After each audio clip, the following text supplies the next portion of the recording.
Montana's fish and wildlife abundance and diversity contribute to our quality of life, economy, and at times, divisive issues on the landscape. When it came to appointing a new director to lead Fish, Wildlife, and Parks, Governor Bullock turned to a familiar face with a proven record and a common-sense approach to resolving issues. Jeff Hagener served his first term as department director under Republican Governor Judy Martz and his second term under Democratic Governor Brian Schweitzer. He's a native of Havre, a lifetime sportsman, and ready to listen to all Montanans.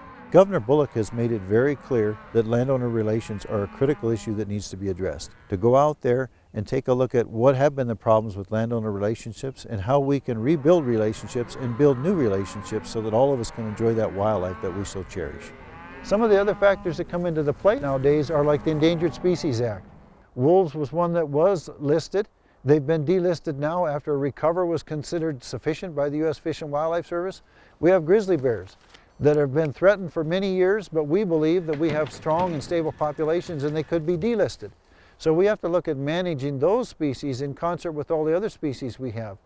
And we have to recognize that a good part of our wildlife spends a good part of their life on private land. Probably the most visible people of our agency are the wardens and the biologists in the field. And I'm putting emphasis on each one of those folks to spend more time in building relationships.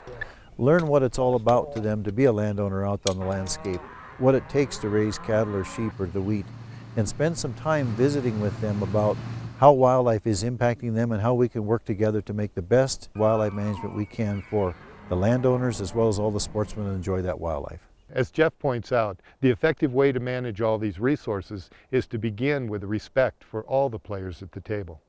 This is Mike Gurnett, out with Montana's Fish, Wildlife, and Parks.